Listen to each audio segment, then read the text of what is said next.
Hello, everyone. My name is Matt, and I have 2 degrees. And welcome to a spontaneous midnight episode of Teacup For One. It's midnight. It's literally midnight, and I decided, you know what I need to do? I need to go live right here, right now, because it's not just any midnight. It is the last midnight. No, it's not the last midnight. Some Stephen Sondheim for anyone watching who might be a kindred spirit to me. No, today was the very first day of the 2022 D23 Expo. So we had a slew of announcements, like so many announcements happened today. And it was just the first day. And I was just so overwhelmed by the wealth of information that was being thrown at me throughout the day that I thought, I need to do a video about this. I need to talk about this. But then I started to think about how long it takes for me to actually do a video. I have to record it, I have to edit it, I have to upload it. And I thought, you know what? I just want to talk about the news. I want to talk about all the fun new stuff that was announced today. And so I figured the best way to do that, why not just go live? It's midnight. I don't think anyone's actually going to be joining me to converse in a live discussion, but you know, the video will still be there in the future. Oh, wait, never mind. I spoke too soon because we do actually have someone. We have William, the unknown shout out. William, a pleasure.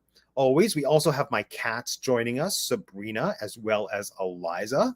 So yeah, it's going to be a fun, casual chat just about all the cool stuff that was announced today at D23. But let me say, what a crazy whirlwind 48 hours it has been. Am I right? I mean, yesterday, Disney Plus Day. I mean, plus the sad loss of Queen Elizabeth II as well.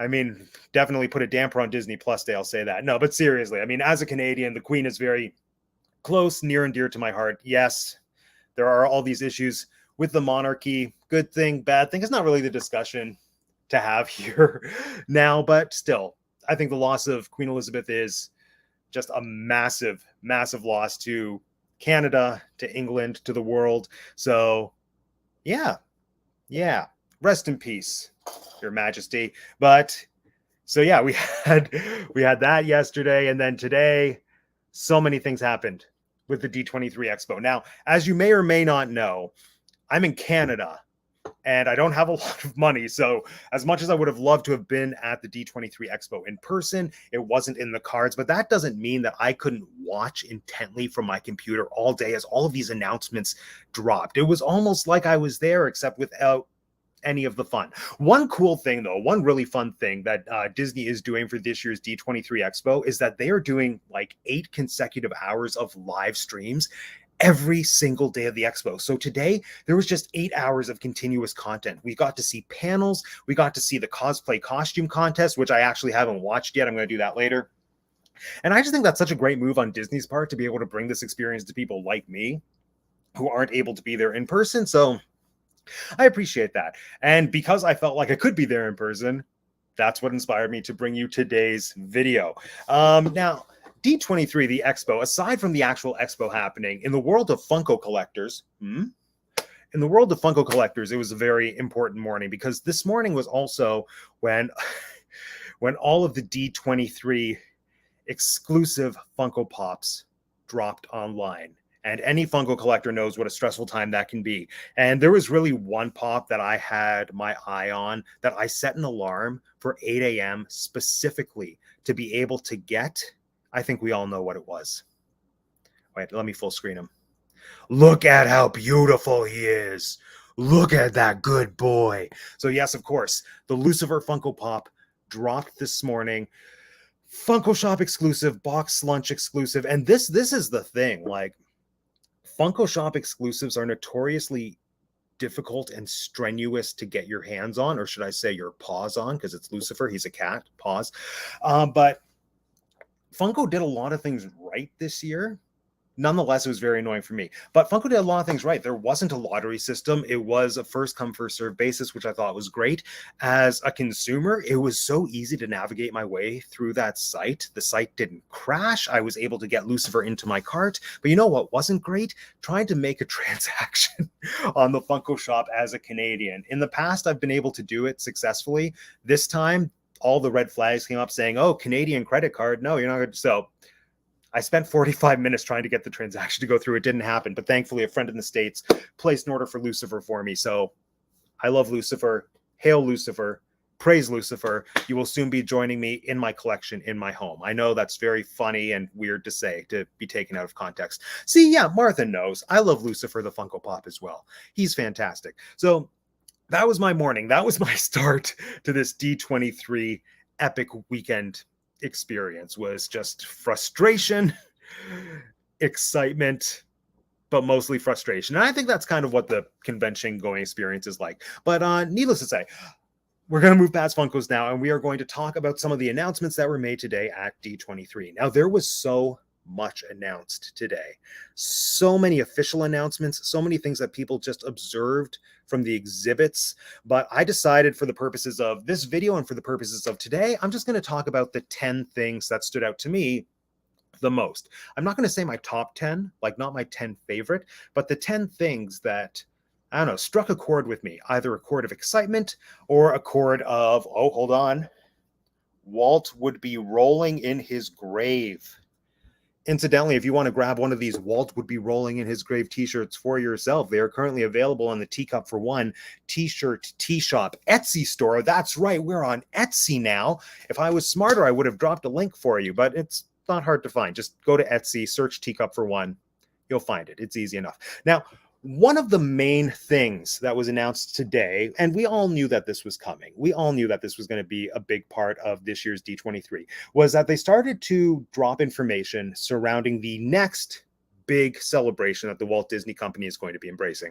And as we all know, I mean, the Walt Disney Company, it's like a basic girl during her birthday month. Like, every day is her birthday. With the Walt Disney Company, every day is some kind of celebration. Let's just say that is what it is. So a while ago, it was Mickey and Minnie's 90th birthday.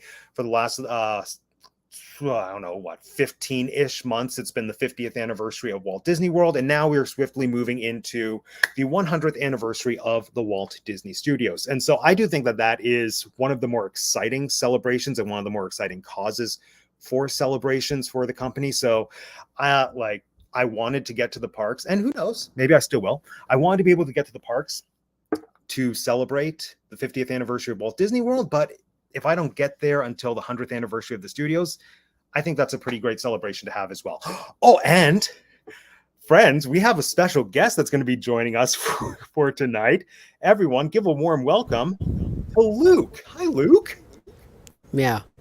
Welcome. Thanks for joining us at this early hour, or should I say early meower? Yes. Thank you, Matthew.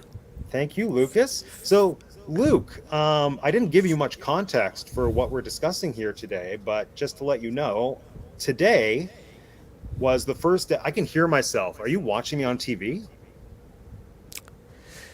Oh, let me just fix it for you. Yes, do that. So, Luke, today was the first day of the D23 Expo. I mean, you're a more than casual Disney fan. You're in like the upper echelon of Disney fandoms, but I know you don't necessarily keep up to date with the news because it's my job to tell you these things. So now's the moment where I'm going to tell you these things. So, okay, good. Yeah, good. So today was the first day of D23. It's kind of like Comic-Con or Fan Expo, but specifically for Disney. They announced all of the stuff that's going to be happening for the next 2 years. So all the movies that we're going to go be seeing over the next 2 years, like we find out about them over the course of the next 3 days, alongside stuff that's going to be happening in the parks. So today, right now, I'm going to talk us through the 10 things that stood out to me the most for good reasons and for bad reasons. And then you can just react to them because this is important for you too, as a fellow Disney fan. Of course. Right?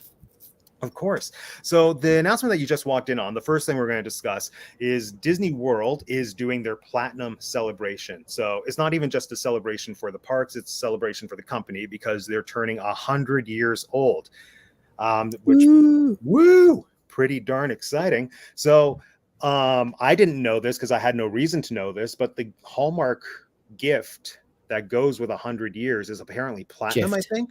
Gift, sorry. The Hallmark gift that goes for 100 years is platinum. And so their entire 100-year celebration is themed around platinum. Do you know what platinum is, Luke? It's a precious metal. It's like gold, but more expensive, but less cool looking. That's exactly what I was going to say. Yeah. Really? That's why we're friends. So one of the big reveals that they did today was the platinum celebration Mickey and Minnie Ears. And Mickey and Minnie Ears are like a haute couture thing in the world of Disney collectors. And the internet seems to love them. I'm just going to show them to you. And let's get your first impression. Remember, this is like a PG-13 broadcast. Tell me when. Here we go. 3, 2, 1, go. Yeah, those are. It was a choice was made. Do they come in red? No. Can you imagine the massacre? Well, that's what my initial thought was. I guess it's supposed to be paint. No, it's supposed to just look like melted platinum on the ears. Oh. I like the best description that I read, and I haven't seen this movie or this franchise, but even the little I know about it, it's so apt. They said they look like Terminator ears. Oh my god, that's true. Yeah. Like T-1000. Sure. I don't know. I haven't seen the Terminator. Educate yourself. I know. Well, it's your job to show these movies to me, Luke. Come on. That's true. Yeah. So anyway, these are the ears, and like these aren't just your standard run-of-the-mill ears, because they usually do special event ears. But these are, and like the special event ears usually, like they're not cheap. They usually retail for like $40 to $50. But how much, Luke, do you think the Minnie Mouse ears are going for? Oh, I'm gonna guess $150. Okay, let's see. I think it's the next slide. Very close. $175. $175 for melted paint ears. And they're so reflective. I mean, I think it is cool that it's kind of black and white. That's true. I do like that. But the drippiness, I don't know. The drippiness is weird. The reflectiveness is weird. And I don't think it'd be easy to keep these clean. I just picture the fingerprints all over them. Yeah. Already. And then I think the retaliation to that statement would be, oh, well, you're not supposed to wear them. They're a display piece. But and then their mini ears are meant to be worn. Exactly. Walt would be rolling in his perfect grave. There you go. That exactly. And actually, the through line for this entire presentation, I have a slideshow. The through line for this entire presentation is we have to deduce whether or not this announcement is something that Walt would approve of, announcement, or something that he would roll in his grave over. So I think we agree. This Walt would be rolling in his grave. Let's move on to our next announcement. I can't remember what it is. We'll find out together. Well, how much are the Mickey ears? It didn't say, actually. I'm guessing probably around the same. Sexist. Yeah. Yeah. No, sexist. If it's the same, it's equal. Oh, that's true. Egalitarian. No, but sexist that I couldn't find the information. Oh, yeah. Well. Yeah. Well, yeah, whatever. So kind of going along with this hand in hand, I had a spoiler. I showed the next slide prematurely, but alongside the year-long celebrations that happen in the parks, Mickey, Minnie, and friends usually have specialty outfits. So when they had their 90th birthday, they had these polka dot white outfits that looked like Wonder Bread packaging. This year, for the 50th anniversary, they have this really cool iridescent look. Today, we got a first look at what Mickey and Minnie are going to be wearing for the Platinum celebration, and I don't know. I like it. It's just I think close up you can appreciate the detailing a little bit more. It's simple. I'm digging the purple pants. I think the purple I think the splash of purple works better on Minnie's outfit than it does with Mickey. Although it could just be the angle, because it looks like Mickey has some platinum stripe action going down. Yeah. But it probably should have been platinum pants with the purple stripes on the side. And the purple bow tie. Yes. Well, I do think that is a purple bow tie. I think that's purple. Is it just super dark purple? I think so. It could also just be like a shadow situation. But no, I approve. For the most part, I think I approve. I don't like it as much as I like the outfits they're currently in. I think they're a step up from the Wonder Bread outfits from a few years ago. But would you be happy to have a family picture taken with this Mickey and this Minnie? Yeah. Yeah. Okay. Well, only because I never have before. So. Oh, okay. Oh, yeah. You didn't take any character pictures when you went to Disney, did No, you? that's not. You fool. It's not something I do. Well, it should be. You're missing out. I mean, it's Mickey. Everyone loves Mickey. There it is. Yeah. Yeah. Oh, everyone. This is how I think Martha was talking about the ears, but it's too good. We have names, Martha. Thank you. Thank you. Hi, Martha. All right. So moving on to our next announcement. Hold on. I'm going to bring it back to just us because I need to queue it up and see what it was.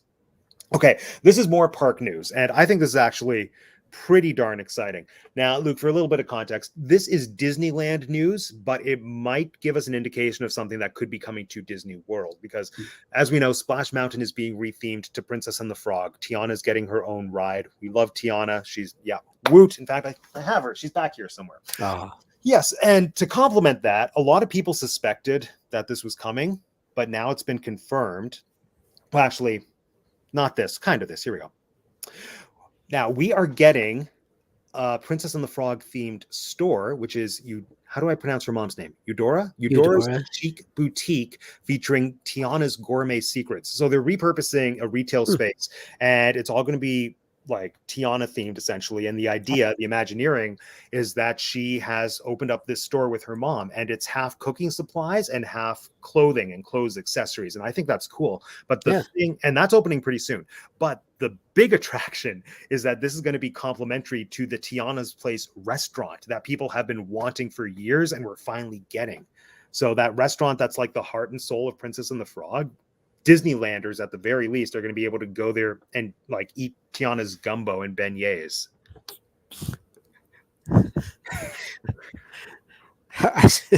What's her friend's name again? Which she has lots of friends. Which one? No, like the Lottie? Yeah. What? Yeah. Oh. I was thinking Lottie and her dad trying to eat the beignets. Those are so good. They are so good. We need to go back and get more beignets whenever they sell them next. Yes. No, and I mean, they haven't really explained anything about what the dining experience is going to be. It's more than likely just going to be like walk up, order the food, and sit down. I don't think it's going to be a full sit down restaurant, but can you imagine if it was? We could we could have Tiana walking around. We could have Lottie. We could have Lottie's dad trying to eat beignets. It'd be so much fun. So much fun. And they would have her famous, what is it, chili that she, what's the thing she makes? Gumbo. Sorry. Gumbo. Yeah. No, I haven't seen it in a while. Did you say gumboth? Gumbo. Thank you. Gumbo and beignets. So good. So yeah, no, I think this is solid Walt approval, this piece of news. Yes. Yeah. He's not rolling. He's not rolling on this one. No. Okay, next. Oh, okay. This is kind of a fun one. And I really did next to no research on this. I just have the image. Here we go. So Pixar announced a ton of their upcoming projects, one of which we've heard about, but this is our first look at it. So this is our first look at Elemental. I think it's called Elemental. I didn't really do the research. What are your first impressions? The animation looks crazy. Yeah. No, it sounds like the idea of this movie is that it's a world where elements are alive. So it's the classic Pixar thing of like, what if blank had feelings? So like, what if elements had feelings? So earth, air, fire, and water are just living peacefully together. And then please let water have a crush on fire. Yeah, that's the movie. Yeah. It sounds like it's a rom-com. Yeah. Water and fire learn that they have more in common than they thought. And like, just look, like what I told you is basically the info we have, but like, what can we suss out about these characters? I feel like the girl she has a fiery personality. Yeah. Let's guess who the voice actors would be. Oh, well, actually we know. Well, I don't know, but we can guess. Okay. We can look it up and have an actual answer. I'm thinking the water guy looks like it could be Jason Bateman. Oh yeah. And the fire lady is either Kristen. What's her name? Kristen Wiig. Okay, maybe. Yeah, or but not so much. I'm picturing someone else. Someone from Kristen Chenoweth from Wicked. Yeah, that works too. That works. Yeah. That works. Yeah. Yeah. No, like I see the water guy, and I think Jason Segel. Is that his name? How I Met Your Mother, Marshall. Oh, yeah. Actually, that makes more sense. Yeah. And then fire. I don't know why I'm thinking Mindy Kaling, but that could just be because she's giving me, what's her face? Disgust vibes. Disgust, yeah. Yeah, from Inside Out. Sure. Mm-hmm. Okay. So we're locking in our answers. Let's find out who the actual cast is. Hold on.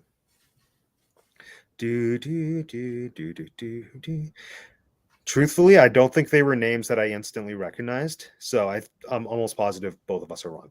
I mean, it's cool if they didn't use. I prefer that, honestly. I prefer if they go for people who have worked, but I'm not super familiar with, so that if once I love their performances, there's a wealth of stuff for me to go back and watch and to appreciate. Kind of like with Taika Waititi. Once I knew who he was, he just kind of slipped under the radar. Then I just thought, oh, look at all this cool stuff that I can go and watch. Good times. Yeah. They are voiced by.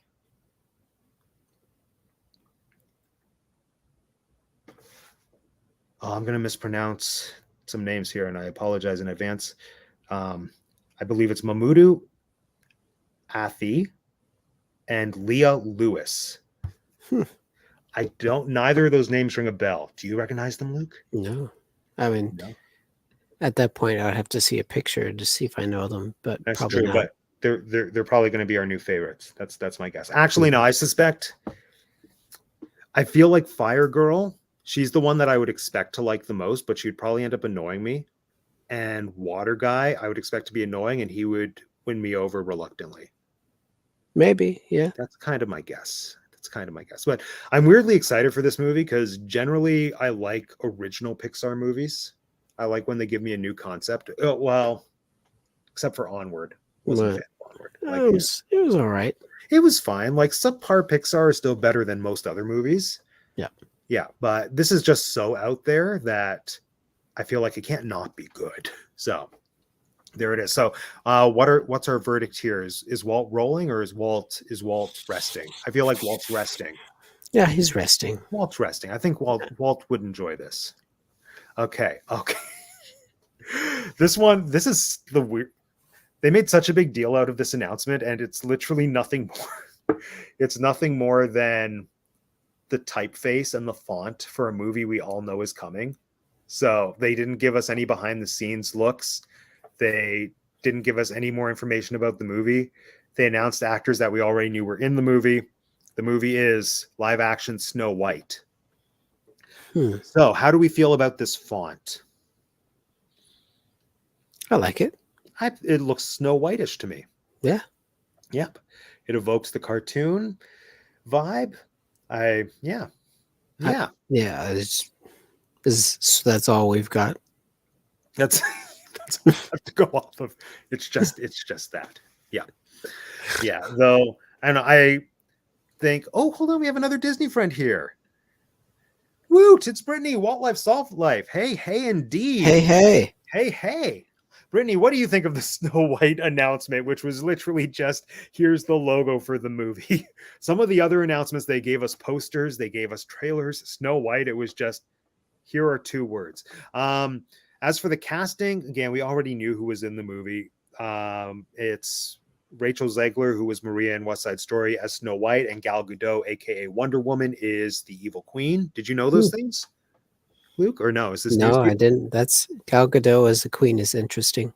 Yeah, no, I think it makes sense. I think it makes perfect sense. I think she's the right age for the Queen because she's not old, but she's not young, nor is she middle aged. She's just like, she's slightly above ingenue age, and like she's beautiful, which I think the Queen needs to be both of those things, and she has a little bit of an edge to her, which is great. I think they might have to make her a bit uglier though, because like Gal Gadot is like beyond beautiful, and it's but that's the whole point. The Evil Queen is supposed to be beyond beautiful, and she's just so like she's vain to the point where no matter how beautiful she actually is, nothing's good enough. It's true. Yeah, and I don't see, this is the announcement I thought we were going to get. I thought they were going to confirm or deny if we're getting dwarfs or not for this movie. Because did you watch my video like 6 months ago about this topic? I can't remember it. Okay. The idea, it was right after Peter Dinklage made his big statement condemning Disney for making this movie at all, and he was like, right. like don't profit off of dwarfs and dwarfism. But then other dwarf actors retaliated, and they were like, you're literally taking away jobs from 7 of us, and you're the one person in our community who doesn't need the work in his career, so why would you do this? And like, my takeaway was, keep the dwarfs, just don't caricaturize them, like make them human beings. And I think because at one point they announced, after Peter Dinklage made that statement, some info leaked that they were going to replace the dwarves with magical animals that talked or something, and that I was not about that. But yeah, but then one of the actors from the Pirates of the Caribbean franchise made a statement on a radio show or a podcast recently that he's playing Grumpy. So now we're thinking that the dwarfs are back, but I don't know. I wanted to know who the actors were, so I'm hoping that comes before the end of the weekend. Well, the dwarves kind of make that movie, so I know they're in the title. They're the title characters. There we go. What does Brittany have to say? Oh no. Yeah, I feel like there have been so many live action Snow Whites anyways. I'm not that excited, but shrug. That's pretty much it. Yep. Yes. And Gal is the fairest. She is the fairest. She is the fairest of them all. One of my first movies I made, I don't think you've ever seen it, Luke. It was called Unfairest of Them All. It was a short film about a girl obsessed with Disney, and she was single and desperate to find a husband, and so, or boyfriend or whatever. So she decides to live her life like Snow White. So she goes into the forest and basically ends up dying. It was really, it's very strange and very funny. And I thought it was smart. Like 21-year-old me thought it was smart. Okay. One day I'll show you. It's fun. It's a good movie. Okay, next. Ooh, Luke, you might be excited by this one. Here we go. Oh, actually, let's see what Brittany has to say to weigh in. As long as they aren't making fun of them or fantasizing them or making them like mystical creatures, why not? Dwarfs. Exactly. Dwarfs are people. Yeah. Exactly. And like that's the whole thing. Like, that's just, in my mind, if you get rid of the dwarfs and replace them with talking animals, then that's just erasure. And I feel like that's almost worse than it's than the alternative. Yeah. And like, give work to all the actors. That's always my thing. Give work to the actors that work does not come as easily to as other people, as the Gal Gadots, for example. Yeah. Like, and remember that year where there were 2 live action Snow White movies that came out at the same time? There was Mirror Mirror and Snow White and the Huntsman starring Thor. Never saw them. No, I've seen Mirror Mirror, and it was better than I expected. But the difference between those 2 movies is that in Mirror Mirror, they cast like actual actors of small stature, but then for Snow White and the Huntsman, they cast like average sized actors, and then they use CGI to like make them look smaller. And then when they were asked why, they said it's because these are actors that are recognizable and they'll be a box office draw. And I'm like, no, you have Chris Hemsworth plus the girl from Twilight, and she was a big deal then. She still is. Plus Charlize Theron. You don't need these other people. Yeah. Come on. That's silly. Exactly. Okay. Next big announcement, a sequel. Luke, I don't know if you knew that this sequel was coming, but it is. And I'm pretty sure you've seen the original. Oh, I know you've seen the original. We have Disenchanted coming out. Yeah. So this is a sequel to Enchanted, like the ultimate live action Disney movie. And did you know this was happening? I had no idea. No, there you go. Now you know. Now, this is going to be a Disney Plus original, which I'm kind of 2 minds of. I like that Disney Plus is giving Disney a platform to debut these movies that probably wouldn't have been made otherwise, like movies that I don't think would have gotten a theatrical release. But at the same time, I think we're being robbed of a theatrical release, because I think Disenchanted is a movie I would want to see in theaters personally. Yeah. I mean, look at that poster. It's so colorful. Look at the colors. Did you see the original in theaters? Yeah, I did. Yeah. And wasn't it great?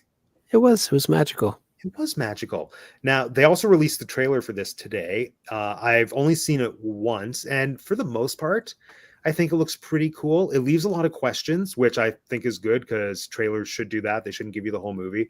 But the gist seems to be that Giselle, what's her name? Giselle.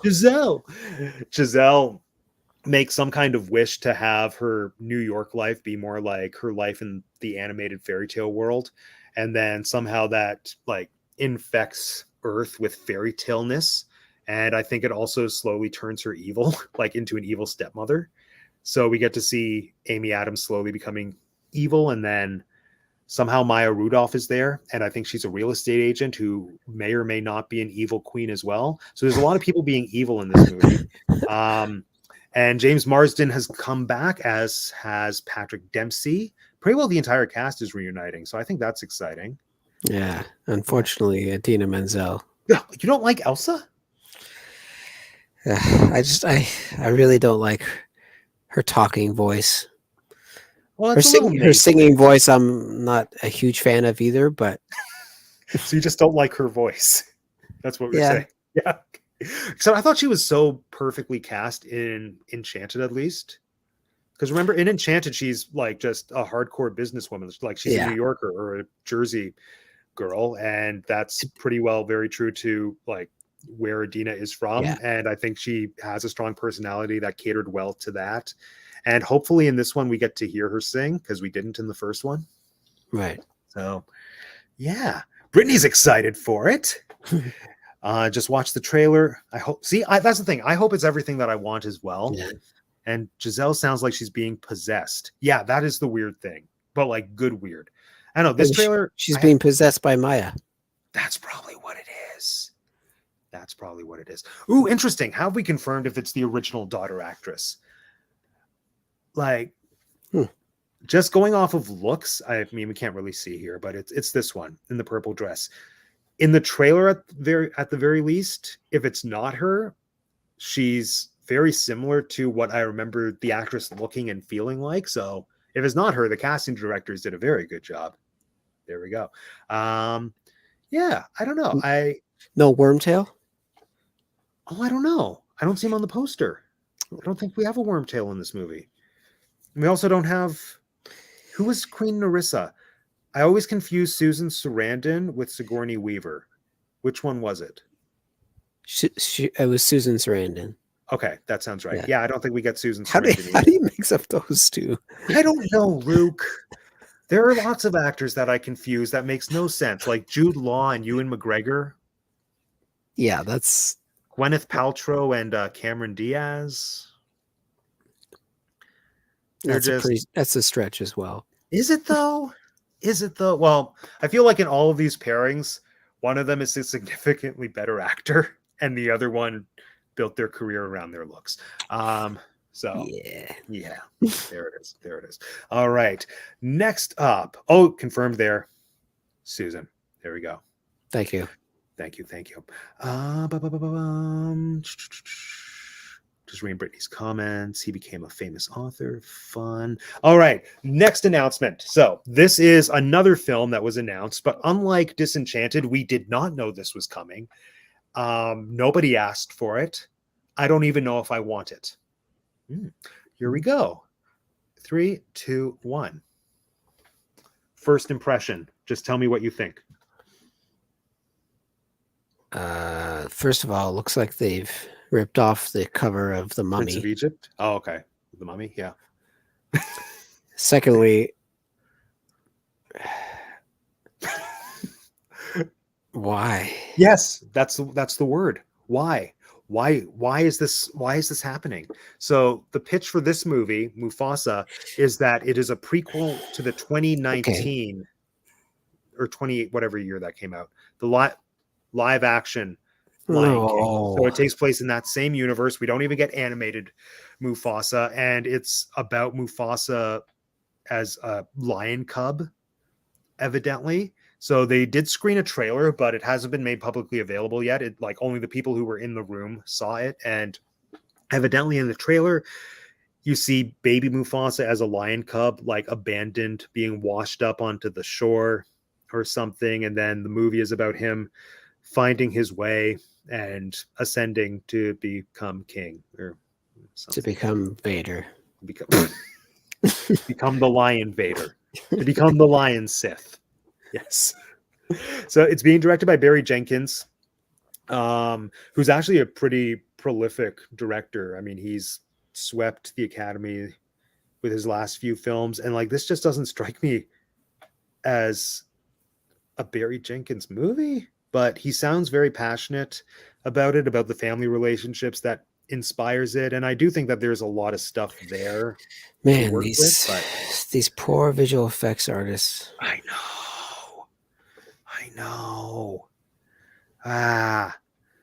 Live action original didn't even see. Yeah, That's what shocked me.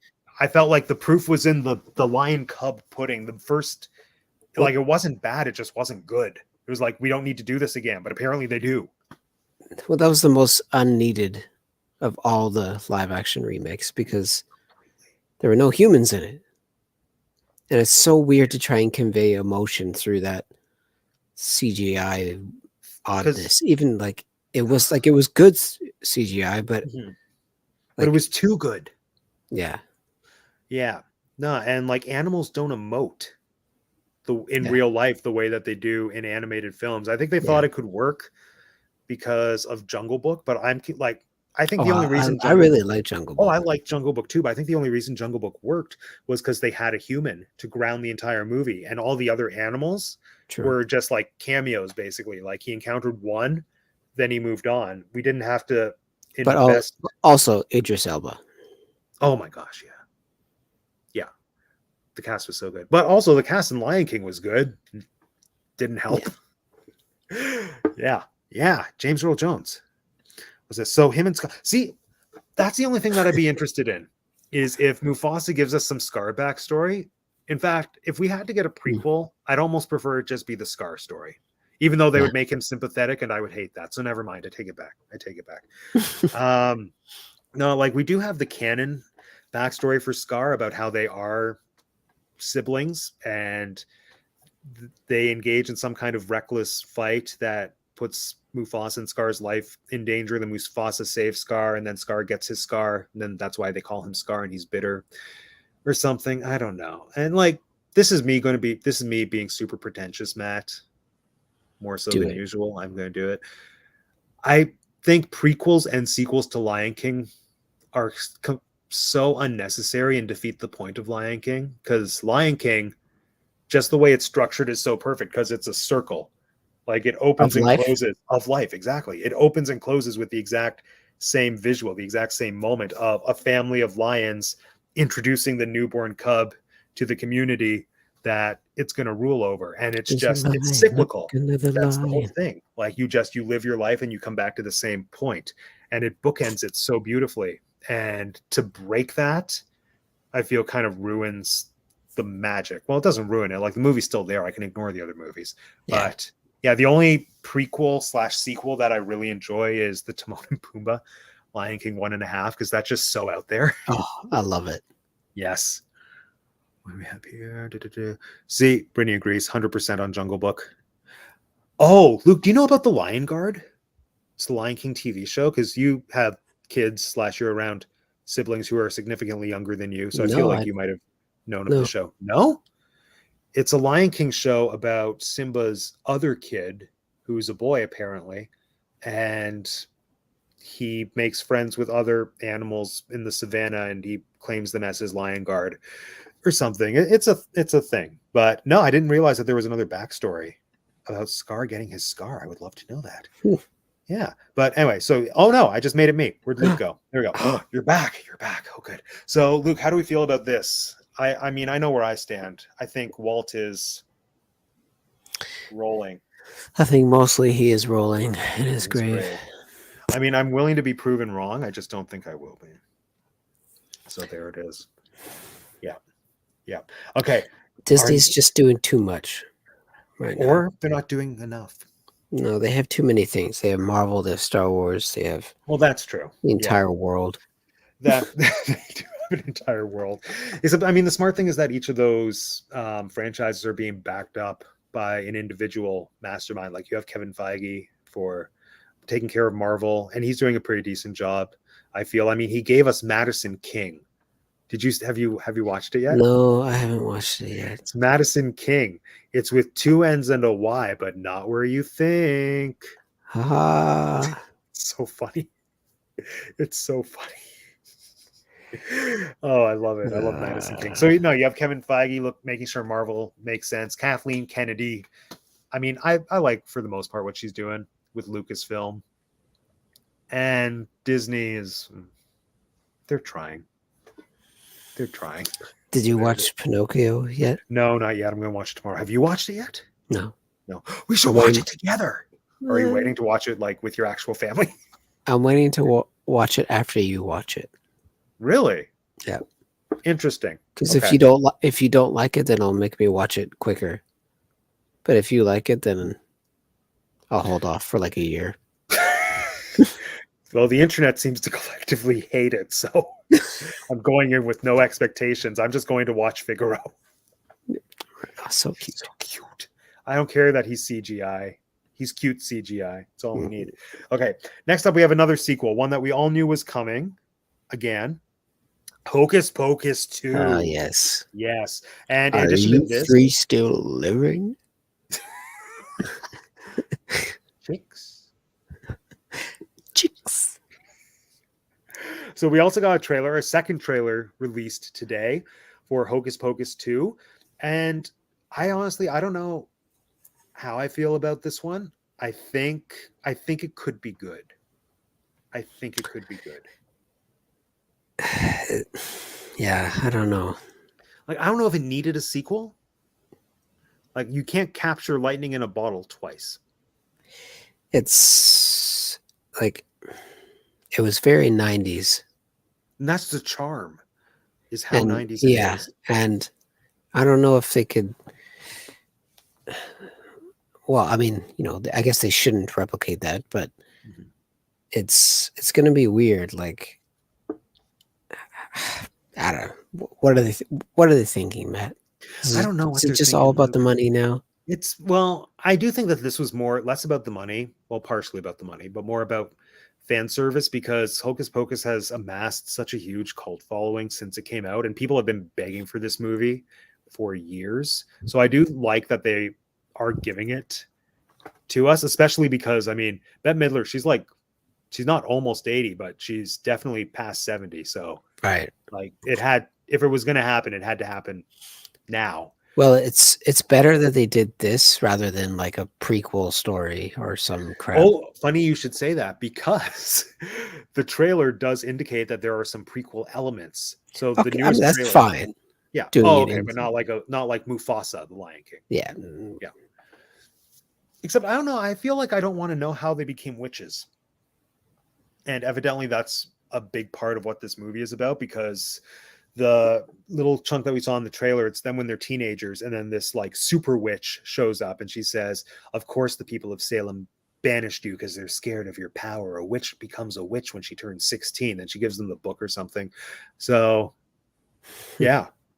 I don't know. I think there's potential, but I think the risk with this movie is how popular the original one is. So it's almost like Star Wars syndrome, where where do you draw the line between being original and giving fan service? And it's a very tricky line to walk. Yeah. Well, they got to keep it campy. Oh, I think it's going to be super campy. Oh my gosh, the best thing. So remember in the original how they have to fly on whatever cleaning products they're able to find? Yeah. In the trailer, they confirmed that for the sequel, Mary is flying on Roombas. So she has two Roombas on both feet. Oh my God, that's awesome. It's like a Segway in the sky. Yes.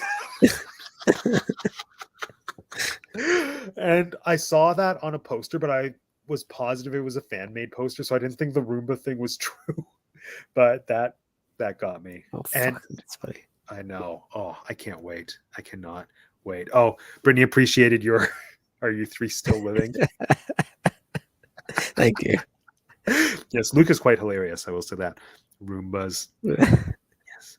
I want to know how Binks came back, because he died in the first. I don't know if that black cat is actually Binks. I think it's just another black cat, is my thought. At least I hope it's not Binks, because Binks' story ended beautifully with him getting to go to heaven with his family, and I don't want that disturbed. He had such a rough 300 years as a cat.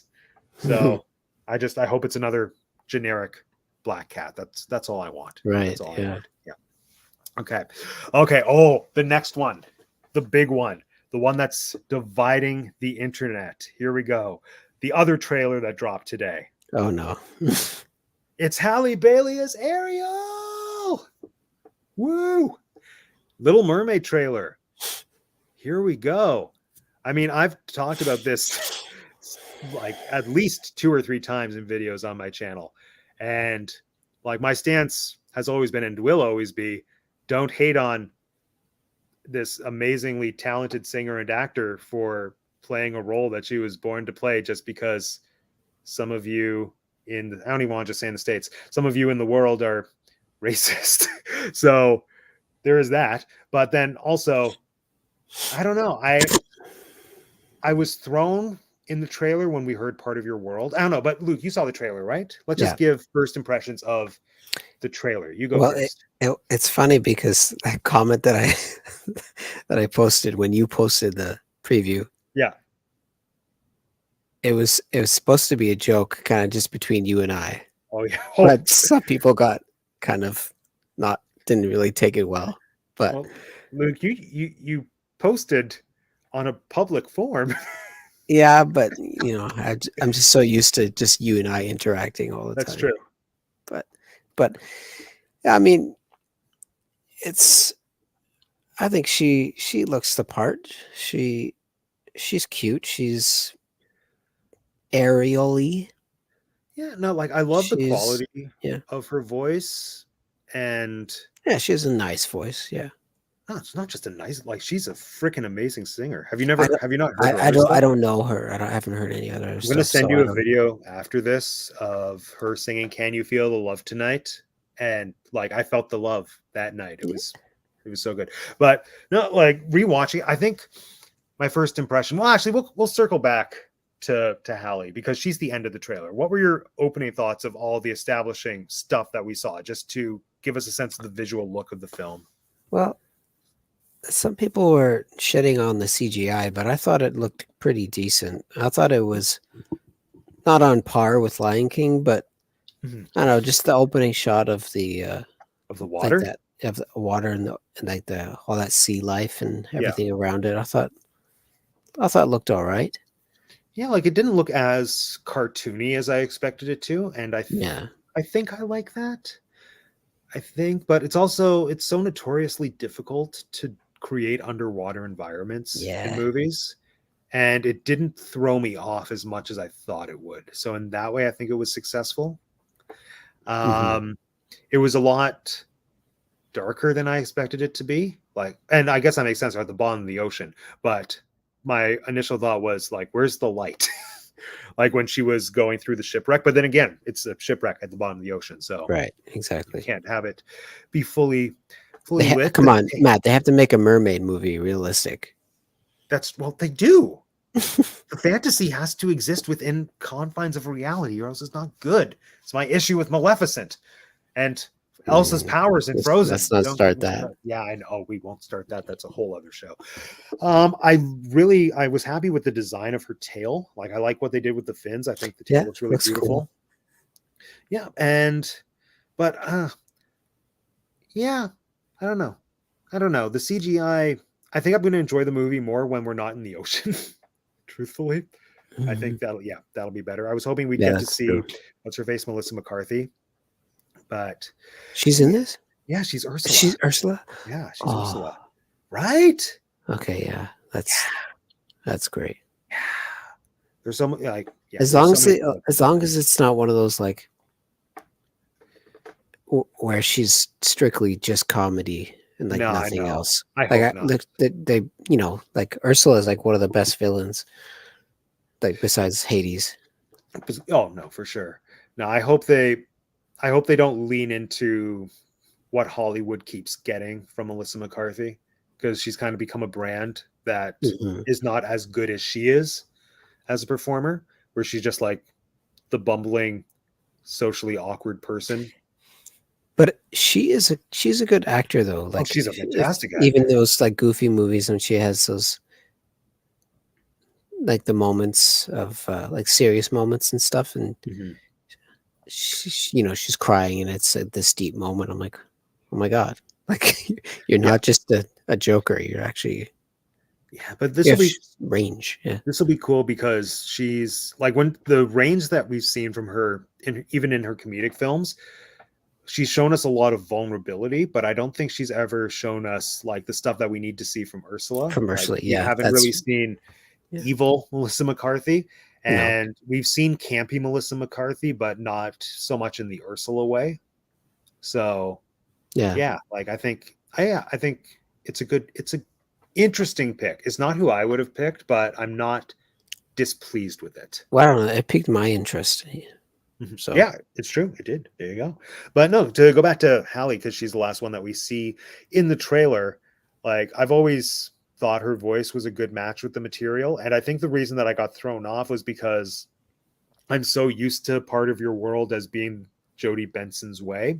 More yeah, so, I'd say, with any other Disney song, because that's the one song that, like, Howard Ashman was so meticulous yeah, with saying like you have to sing this word with this intonation, you have to sing this phrase exactly like this, and like Jodie Benson's life work has pretty much been maintaining that time capsule of yeah, how she was directed by Howard Ashman to sing that song. And the first chunk of what we heard of Part of Your World in the trailer was very similar to that, but then when she added her run, like to me that just threw me off because it wasn't at all what I was expecting since the first chunk was so traditional and so familiar. But re-listening to it, like it is growing on me a little bit. I don't think like I'm always going to have a hard time accepting anyone singing that song that's not Jodie Benson, to the point yeah. where when I was in my early 20s and Facebook was new, I specifically created a Facebook group called Jodie Benson should be the only person legally allowed to sing Part of Your World. Um, just because I was so over other people singing Part of Your You're World. like I was you're one of those guys at a karaoke bar. Someone starts singing it. You're like, she doesn't even go here. exactly happened more than once. I'll tell you that. But I mean, the movie's being made. The song is being sung by somebody else, so I do prefer it having a little bit of a change. But I don't know. I need to hear the whole thing. I need to hear the whole thing. But I know Yeah, there are a lot of mixed reviews on the run. No, Brittany's not a fan. I don't think you were a fan, Luke. The internet I, wa- doesn't seem to I was not a appreciate. fan. I was like, I made a joke about it, but Mhm. initially I did not like it. And it's like what you said. It's because that's Jodie Benson's song, and like Yeah. I'll never like that'll never go away from me. Even Mhm. like I know like this poor girl has like the biggest shoes ever to fill. I was But trying to make a Finn joke. I couldn't think of one. yeah, I know. Yeah, Me too. I know. What's that word again? Shoes. Whatever. Mm. It's late. I don't care. No, and it to me, it's so reminiscent of all the stuff that's happening on Broadway with Funny Girl. Have you heard of that, or are you aware of the Funny Girl drama? No. Okay, in like 30 seconds. Funny Girl, it's a big deal in musical theater world because it's a musical about Fanny Brice, who big, significant historical comedic performer. Barbara Streisand originated the role Barbara on Streisand. Broadway. Barbara Streisand, as well as in the movie, and it's the show that "Don't Rain on My Parade" is from. Hmm. And it's like it's Barbara's role, like not only on Broadway but also in the movie, and it's a big deal. Like it hasn't happened very often historically for the person who originated the role on stage to do it in the movie. So through and through, Fanny Brice in Funny Girl is the Barbara role. And Don't Rain on My Parade, as Barbara sings it, is almost identical, like same circumstances as Jodie Benson singing Part of Your World. So when Funny Girl was going to Broadway, they announced that it was going to be Beanie Feldstein, who is Jonah Hill's sister, I think. Yeah, she's been in some movies. She's more of a Hollywood actor than a stage actor, but she's a solid singer. So she was cast as Fanny, and then like everyone just hated her because, and I didn't see her performance, nor could I really find footage of it, so I can't speak to it. But part of the conversation was really that it's almost impossible for anybody to step into this role and not be Barbara Streisand. So for anyone to Barbara accept Streisand. it, Barbara Streisand, you have to be a version of Barbara Streisand. And so eventually Barbara Beanie Streisand. left because of how bad the reception was. And she has since been replaced by Leah Michele from Glee, who's basically being Barbara Streisand. Barbara Streisand. Barbara Streisand. What is that from? Anything? Or are you just saying Barbara Streisand? It's this like remix song. It's like Oh. Barbara Streisand. That sounds hilarious. Send that to me. I want to see that. Yeah. Let's go back to the comments here. Sorry, I hate her hair. If you want to do a totally different Ariel, fine. But that hair, either do the right red or change a different color. No, I don't mind the hair. I think I want to see the hair again, not in water, because a big issue of what we've seen with me so far is how dark everything is under the sea. But yeah, so I don't know. We'll see. The color is like, Matt said, maybe it's just because it's too dark and it'll be more red above the sea. Above but the sea. Wish I could be part of that world. I can't sing well enough to even. Either way, there's gonna be backlash. So it's true. Now I do think that they had to. The hair was going to be such a struggle as well, much like this whole movie. I also, not to plug my own channel, but I'm going to again. Little Mermaid, out of all the animated classics, is the one that I don't think can exist as a live action film, because that is such a perfectly animated film for all the reasons that we've discussed. Like, there are just certain things that don't translate well to live action, like talking animals in Africa, playing out Shakespeare. But another thing is under the sea stuff. Like, just like it didn't work on Broadway. We saw that. It just needs to be an animated film. So there we go. So anyway, Little Mermaid. There we are. Our next thing that we're going to discuss. Ooh, are we down to? We're down to my top 2. Oh my gosh, already. Here we go. All right. This is really darn exciting. I have to pull up some information so I can actually read to you what this project is. Let me see if I can find it. Well, hurry up. I'm trying. Here we are. Okay. So this was one of those announcements that nobody knew was coming, and I am here for it. Are you here for it, Luke? No, I don't know yet. You don't know? Probably not. The Disney Wish. Oh. So this is where you're more a Disney fan than I am. Because No, I didn't know what this was either. Well, okay. The really funny thing, I don't know if they just didn't communicate between departments. Completely unrelated to this, Disney just released a massive cruise ship called the Disney Wish. But that's not what this is. Oh. This is a brand new Disney animated film that's coming out next year. Animated? Yes. Animated. Well, I mean, Sweet. Frozen is animated, so like. Oh, well, yeah. But okay, here we go. So I'm gonna read you the description. Let me see. So here we go. How did the wish start? I'm reading from a Facebook post by some gentleman named Thomas Levesque. I think he was at the presentation, so maybe this is copyright infringement, but I'm just going to read it to you because he was there and I wasn't. Ahem. How did the wishing start? Jennifer Lee asked at D23 Friday. Jennifer Lee's behind this project, the lady who created Frozen and gave us Anna and Elsa, etc., etc. Referencing all the wishing that happens in Disney animated movies. Wish centers on Asha, a 17-year-old who see. Hold on, cold reading is difficult sometimes. Wish centers on Asha, a 17-year-old who sees a darkness in her kingdom that no one else does. So, in a moment of desperation, she makes a passionate plea to the stars. The answer to her wish is an actual star that falls from the sky to help her on her journey. So, it's really like the origin story of the classic Disney wishing star, which I think is pretty exciting. So, we're going to hear, when you wish upon a star. That'd be fun. That'd be so much fun. But the reason I'm so excited for this, it's 2D. It's flat. They're bringing back hand-drawn animation. Yes. Well, it's going to be a hybrid.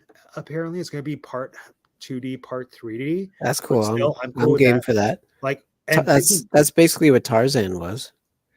Like, I think less Tarzan, more so those sequences in Raya and the Last Dragon. Like, you know, when they did fantasy sequences or storytelling sequences, how the animation went to 2D and it like just had some 3D embellishments in the Oh, true. background. Yeah, So the I opposite way. Yeah, Yeah, yeah. so I think it's gonna be a little bit like that, but it looks so good. And this will mean nothing to you, Luke, because I haven't made you watch this movie yet.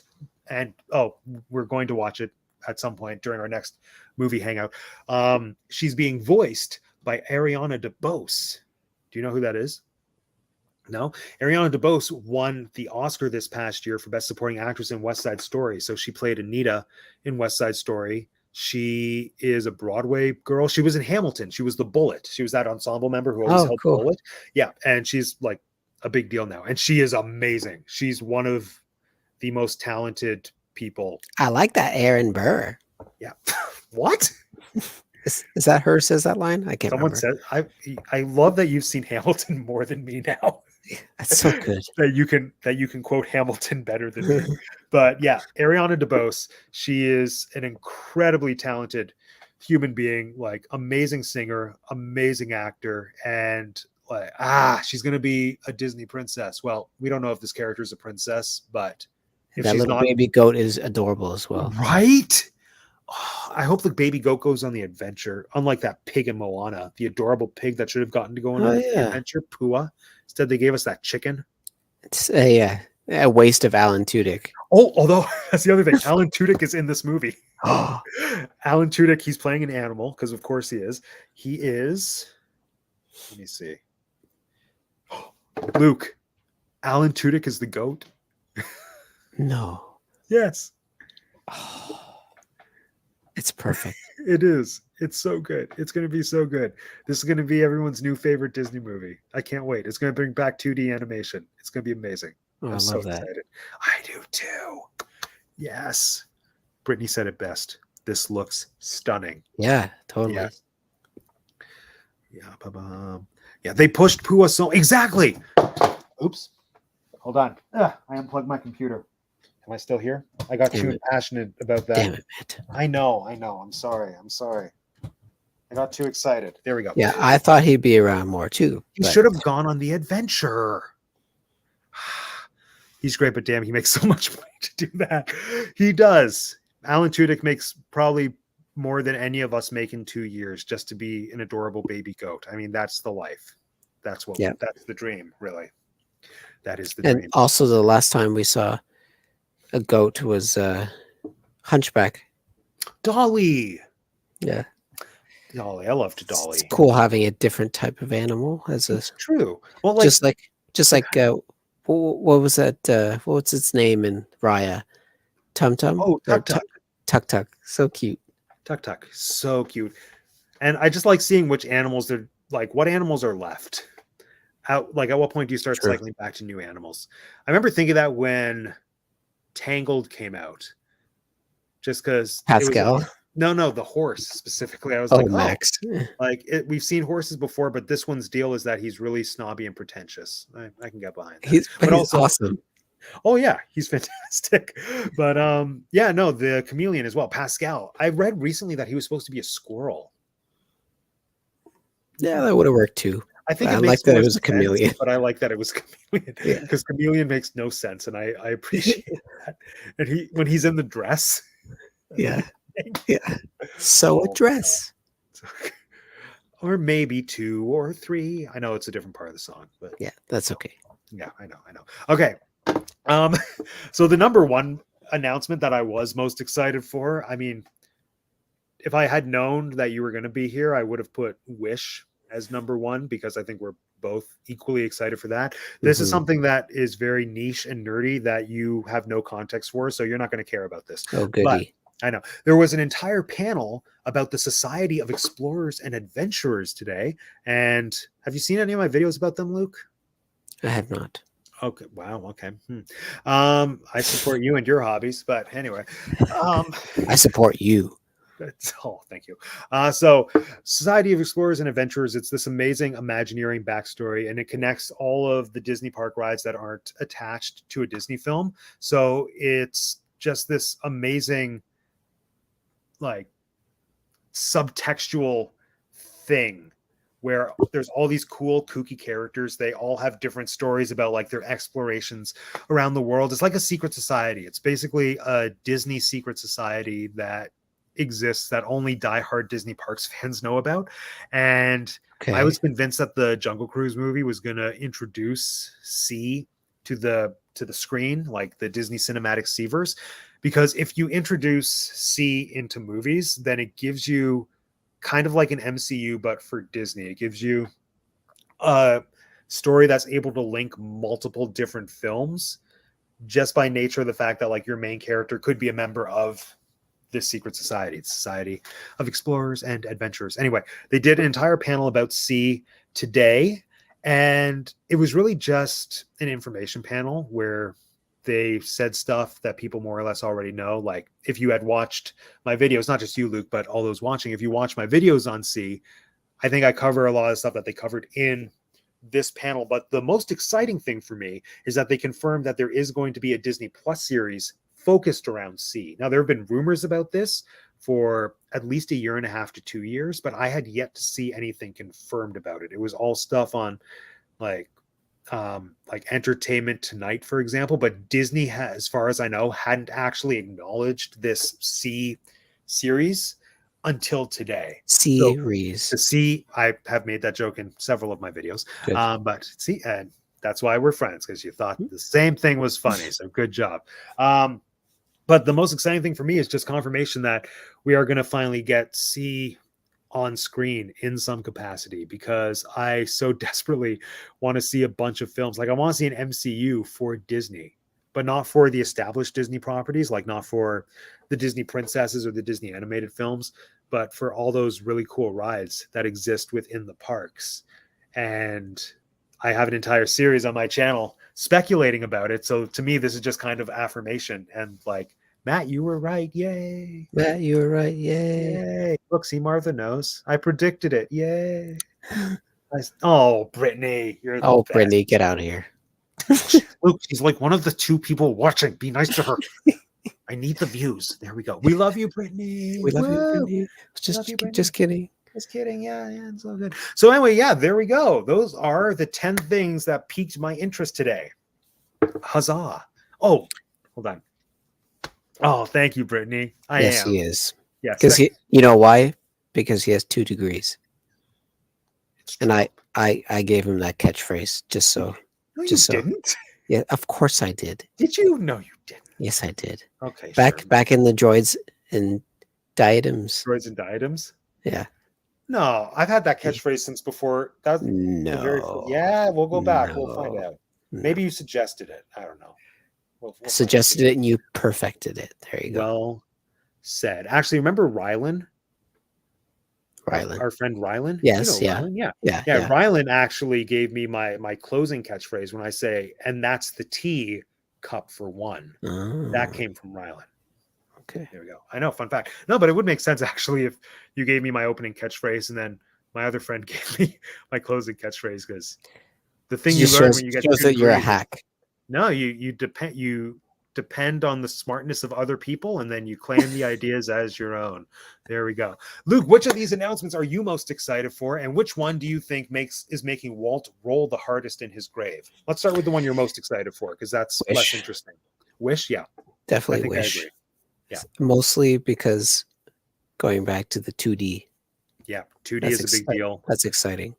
Yeah, 2D combined with, I'm almost positive it's the same team that gave us Frozen. And even though I have mixed feelings on Frozen, like they make good stuff. So plus 2D, the cast between Alan Tudyk and Ariana DeBose, who you don't know who she is yet, but once you do. And if the Lopez's make the music. It's not the Lopez's, sadly. It's someone else. I know. I wish it was the Lopez's.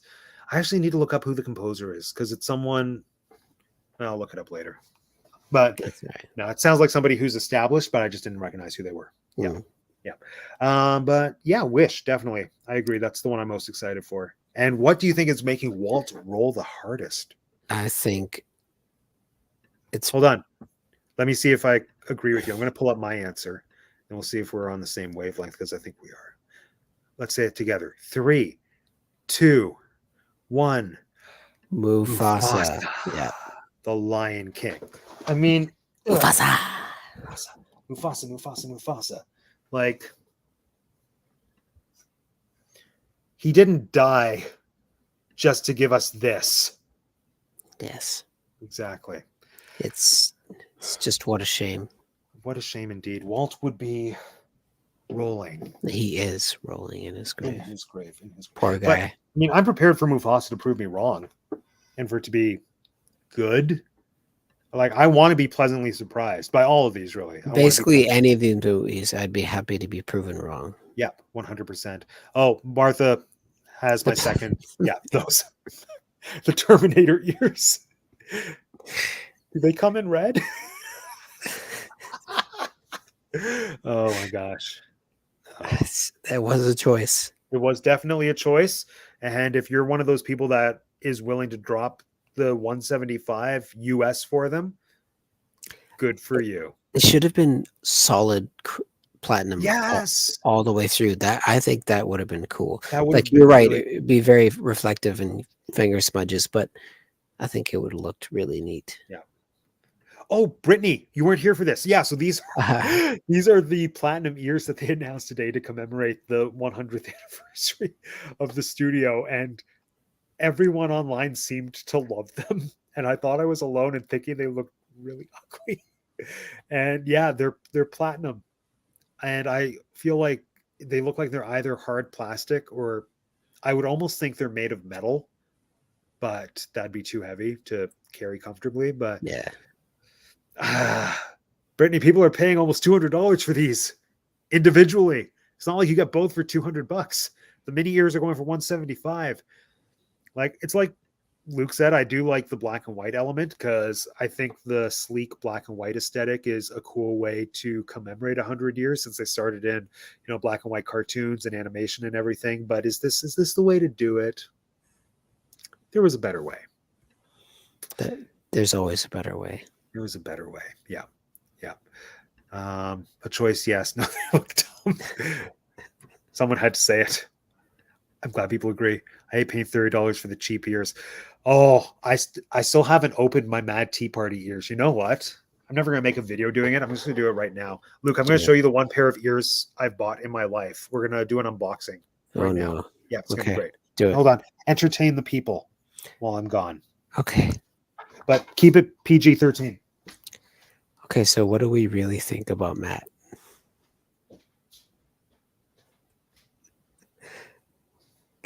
I wonder if he can still hear.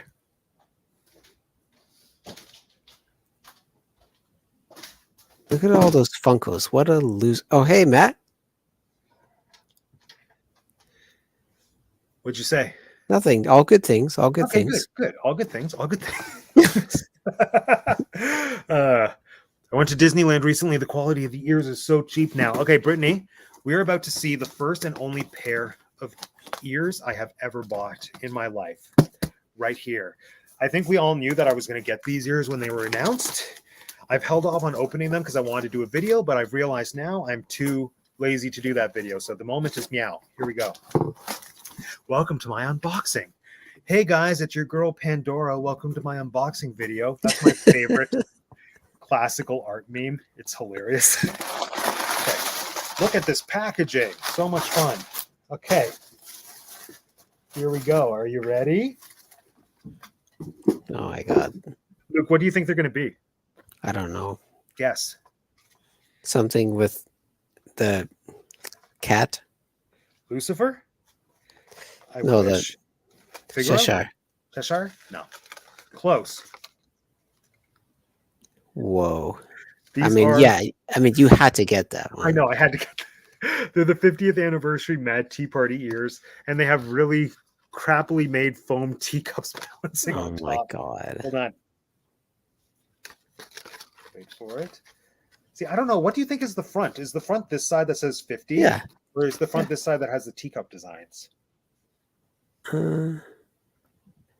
Probably the front is probably supposed to be the 50, but I like that being the front better. I think I do too. No, I think the 50 makes sense for people to see as you're walking past them. Oh, and also the tags are on this side, so that makes sense. Okay, there you go. There we go.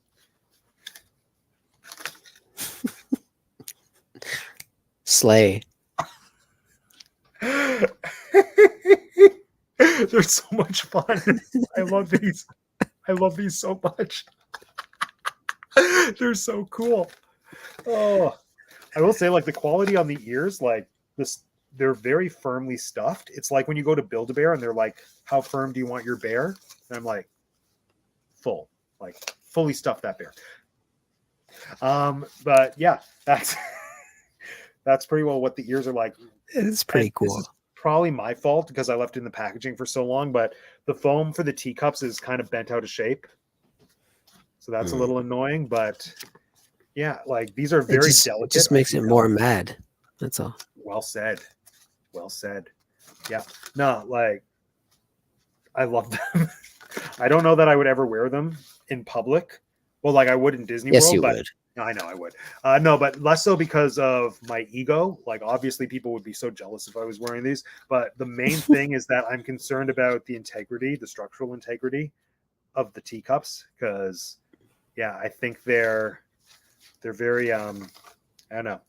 They're not meant to withstand being on rides and stuff. They're just right. be on display and to probably just even a heavy wind take them off. Exactly, and just to wear on your live show. There it is. You should, so much fun. Wear that for your next video. I should wear this for my next video. I will wear this for my next video. There we go. Done. All right. Well, Luke, thank you so much for joining us at this late hour. Ungodly hour for a father. Hour. Yes. Exactly. Are you going to join us tomorrow when we do it again for tomorrow's announcements? Probably not. Yeah, you will. Okay, fantastic. Well, Luke, do you have any fun things that you want to let the people know? Normally, this is where I get my guests to like plug their own YouTube channels or Instagram, so I don't think you're on any of that. Nope, and I don't even have any degrees either. So wow. Okay. Well, then, nothing to offer. Nothing to offer, indeed, except for your charm and wit, and even that's questionable. So there we go. Okay. Well, Luke, thank you for joining us, friends. Thank you for joining us for tonight's review of day 1 of the D23 Expo. Whether or not Luke joins me, I think I'm going to do this again tomorrow at midnight. And please watch. There we go. That's it. Hold on. Here we go. Thank you for joining us, friends. My name is Matt, and I have 2 degrees. Teacup for 1. Go away. Whatever. Teacup for 2. Bye. Thank you. Teacup for 2. There we go. Yeah. Thanks, Matt. Thanks, Luke. How do I end this?